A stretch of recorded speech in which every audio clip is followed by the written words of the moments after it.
everyone, myself Manjula. Now let's continue our discussion on chapter 3 from class 12th political science, that is new centers of power. This is part 6. In this particular part we will analyze and study in detail about China. Okay, so let's start. The rise of Chinese economy. See, in this particular section we will analyze China in every dimension.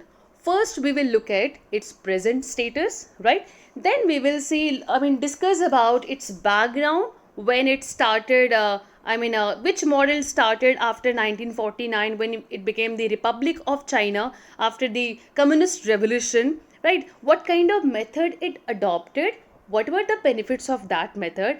Then we will look on into what were the problems associated with that previous method, and what kind of reforms China done, which made as the fastest economy in the world. All those things from different dimension we will analyze in this particular part. Okay, now see, first I will talk about the present situation of China. If we look at the present time, China's economy is very strong, right? And Chinese economic strength, or you can say its economic power, started when it started doing a lot of reform in its economic sector from 1978.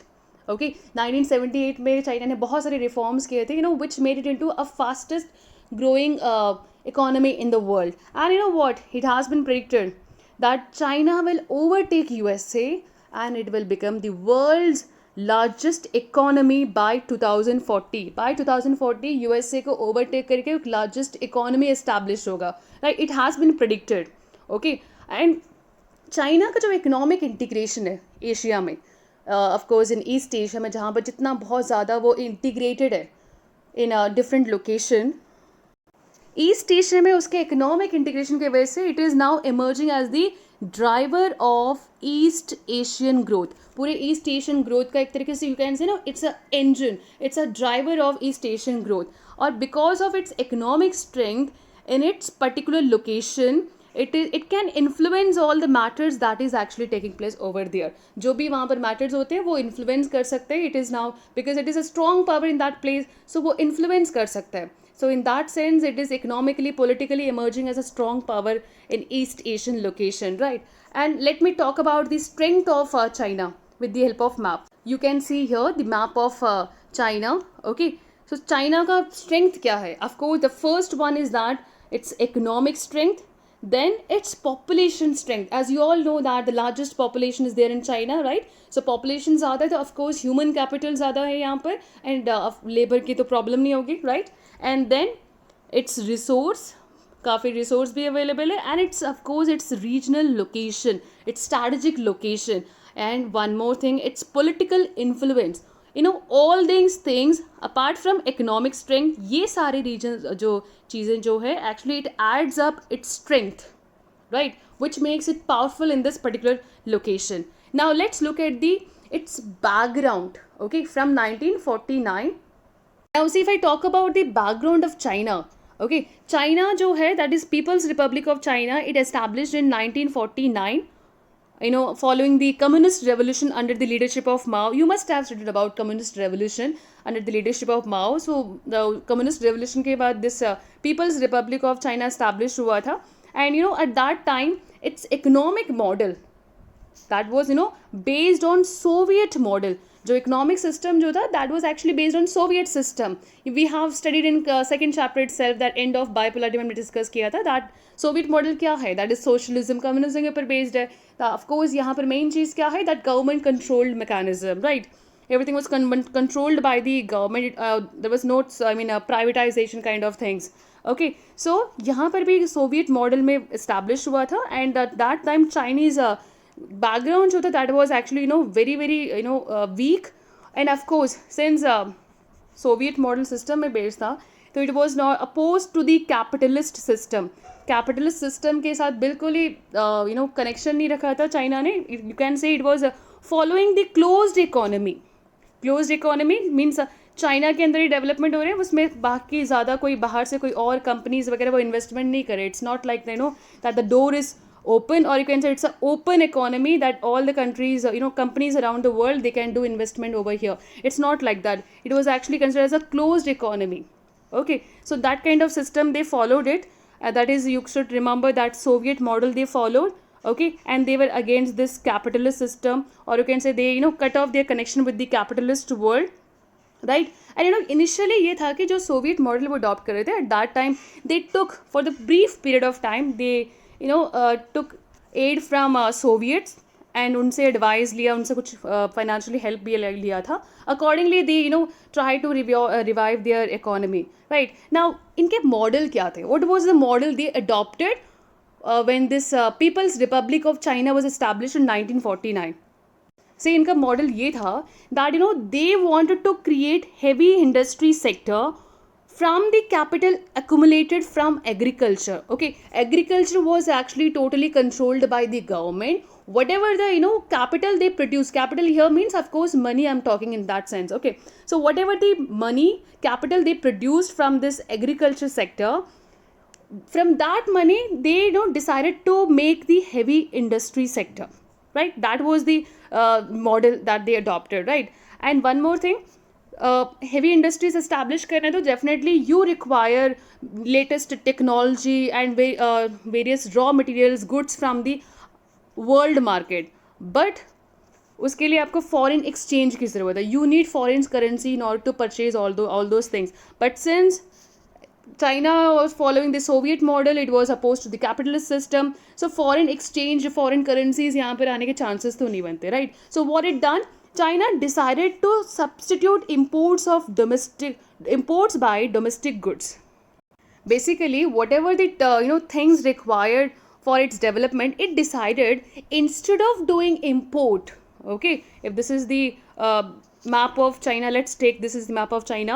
Instead of importing from other countries, because import करना तो you require foreign exchange, foreign currency की ज़रूरत है, right? But since if the country is lacking with the foreign currency, China what it done, it decided that it should produce all those things within the country. वो country के अंदर उसने produce करना start किया instead of doing import, because import it cannot do it because it does not have that required foreign currency, right? So this is the part of the model you can remember. So if there is a question that you have to discuss about the the model adopted by Republic of China after its formation in 1949, so you have to explain this thing about that. Its model was based on that it was planned to develop heavy industry sector from the capital accumulated from agriculture, right? And because of shortage of this foreign currency and all technology and all, it started doing producing at the domestic market itself, right?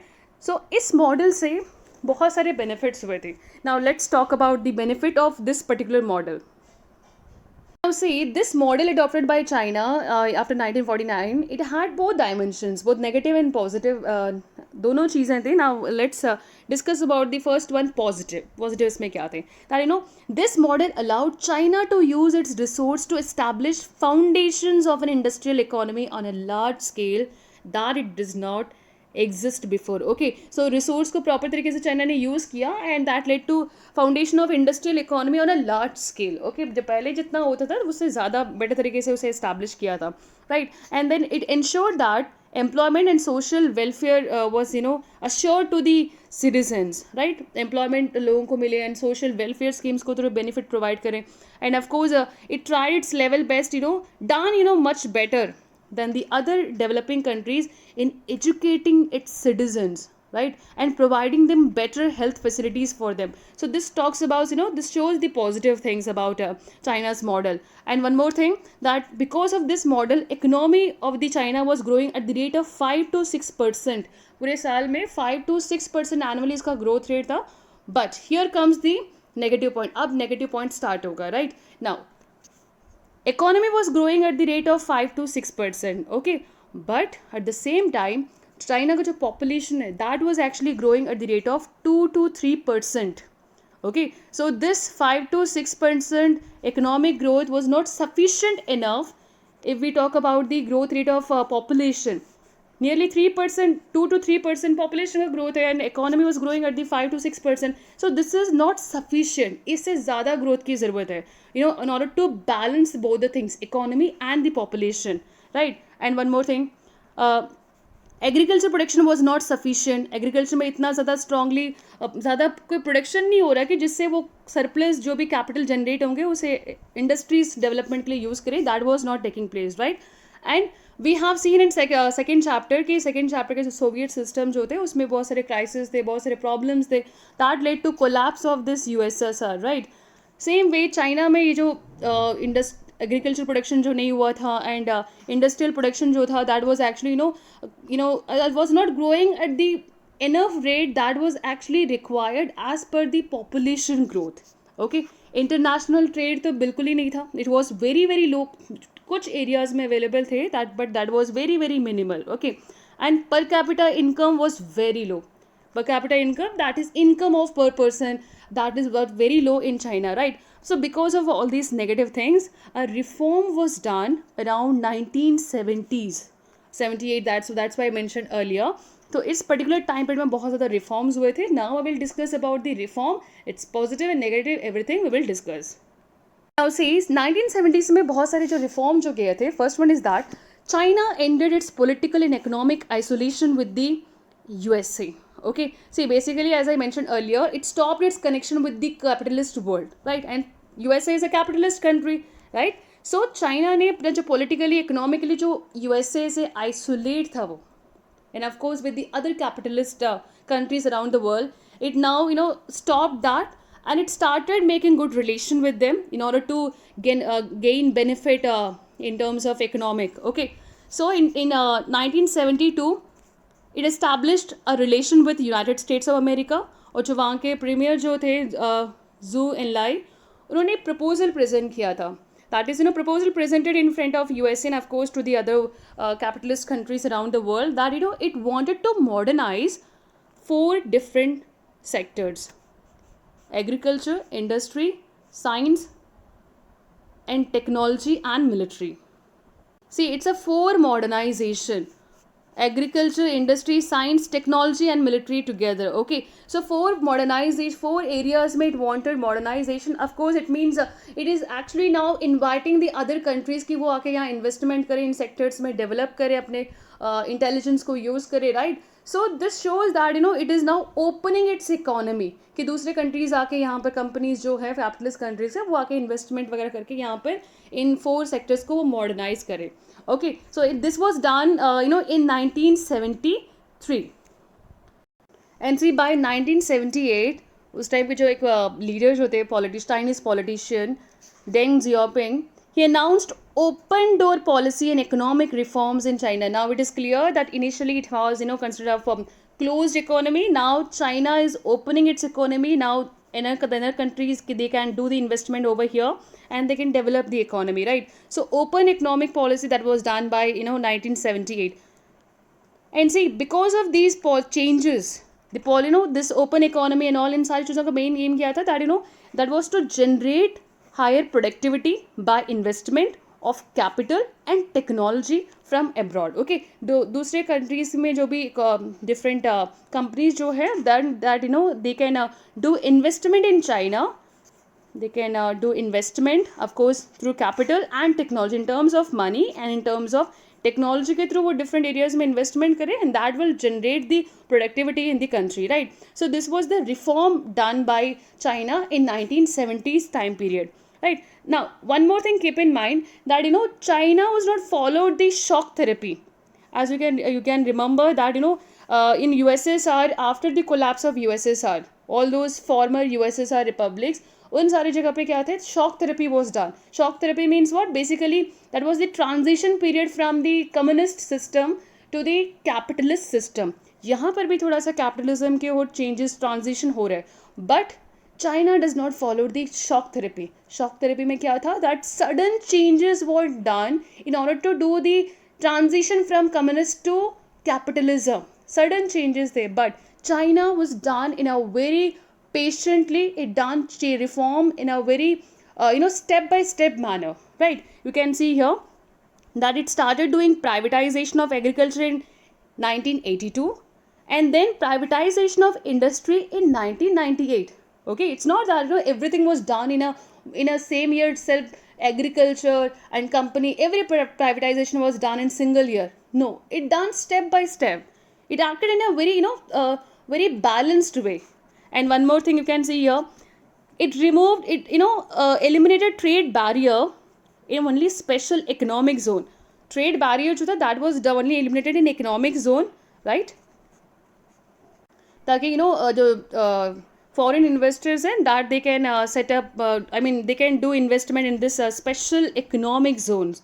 Okay, and see, even today that, in China, the state played, and it continues to play a central role in setting up a market economy. Okay, पूरे market economy proper तरीके से establish करने में पहले भी China का government, state, that means show the government, okay, government played a strong role, and even today it continues to play that strong role, right, in establishing a strong market in that particular country. Now we will see what benefits China got through the reforms is done around 1978. उसके क्या benefits थे? Let's discuss that. Okay. Now see, before reform, Chinese economy was not, growing at that rate as it was required. It was stagnated, right? So because of reform, Chinese economy that was stagnated before that, that was, actually solved by this reforms, and privatization of agriculture was done. Because of that, agriculture production was increased, and because of agriculture production increase, rural incomes increased. Okay, agriculture production increased because of privatization, and of course if agriculture production increases, definitely जो rural areas में जो लोग रहते हैं, they will have better income. Okay, so rural income increased with that. If the rural income increases, that shows कि rural areas में जो लोग हैं, now they have good savings with them, and that is actually, helpful in developing the rural industry. Okay, that led to growth of rural industry in that place, right?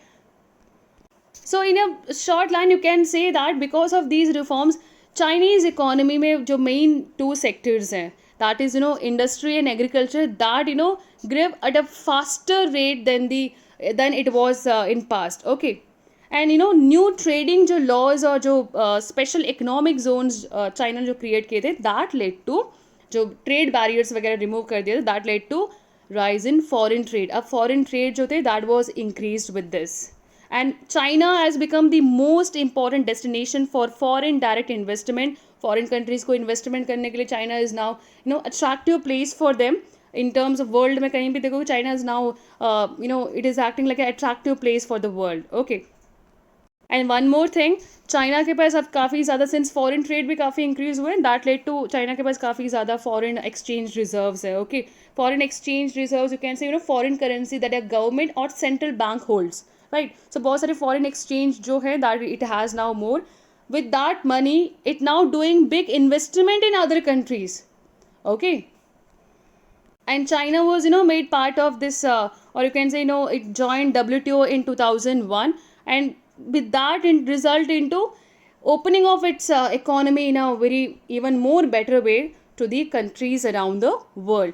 And you know what, because of this, the country, China actually planned to integrate its economy with the world and shape the future world economic order. See, because of all these things, China ने ये plan किया कि वो अपना integration world के साथ, world economy के साथ बहुत ज़्यादा बेटर तरीके से इंटीग्रेट करे, ताकि वर्ल्ड में जो इकोनॉमिक ऑर्डर है, जो सिस्टम है, now it is actually playing a very strong role in shaping the future world economic order, right? So this is all about the positive things about the reform it done after 1978. Now see, all these reforms were done, but we have seen the positive things, but कुछ negative चीज़ें भी हैं. Now let's look at the negative thing. Whatever the reform done by the Chinese government in order to revive the economy, that was not, actually beneficial for every section of the people. There are, certain, you can say, negative side of that thing as well. Okay, you can see that, unemployment, the reforms that has been done in China has not benefited every section. Unemployment, increased a lot. You can see here nearly 100 million people, they were unemployed, they were actually looking for a job.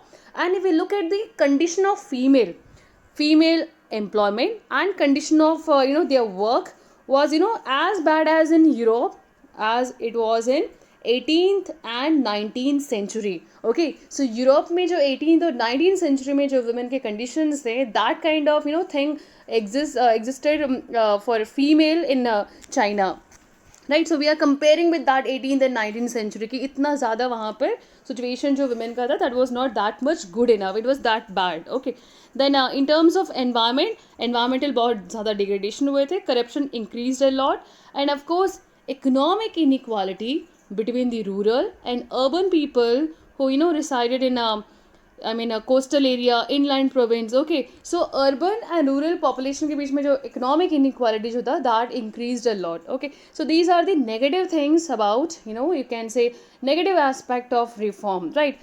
But still we can say that in today's time, in spite of all these negative and positive and all, China is has become an economic power, both in terms of its particular region and globally.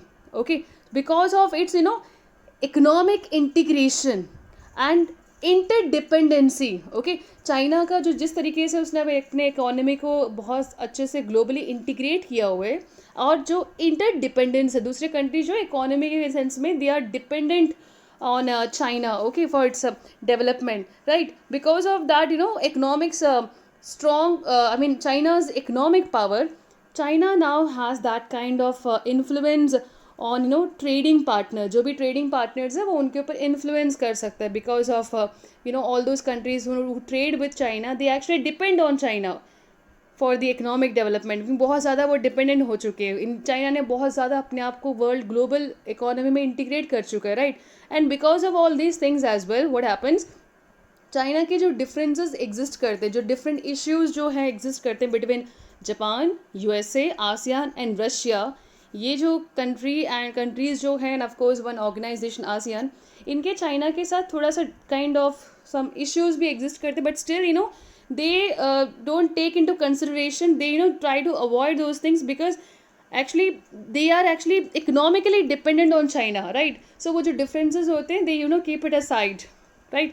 And it has been also believed जो China के Taiwan reason के साथ जो उसके differences और थोड़े से conflict जो exist करते हैं, now that is also will be solved because of China's influence in that particular region. और ताइवान जो होगा that slowly and gradually it will strongly integrate with China in doing its economic development. Okay, and see China actually it economically supported you can say stabilizing the ASEAN economies after 1997. 1997 में बहुत ज़्यादा financial crisis हुए थे, but in order to revive these ASEAN economies from that financial crisis, China supported it very well. Okay, so this shows that somewhere or the other that ASEAN के ऊपर बहुत ज़्यादा China का influence है. ASEAN means Association of Southeast Asian Nation. It consists of 10 countries. And see, in today's time, one more thing, it is actually doing investment and financially providing aid to all these Latin American, some of the countries in Latin America. China's policies are made in such a way that they try to do investment and provide financial aid to some of the countries of Latin America and Africa.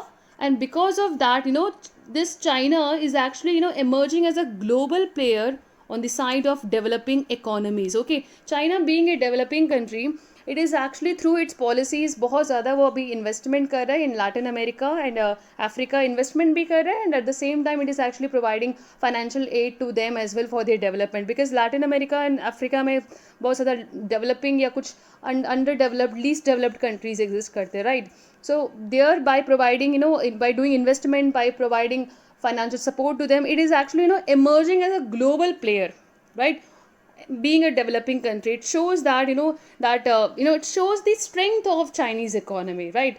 Now this is all about in this particular part. In next part we will discuss, that will be the last part of this chapter. In that we will analyze about India-China relationship. Okay, thank you for watching this video.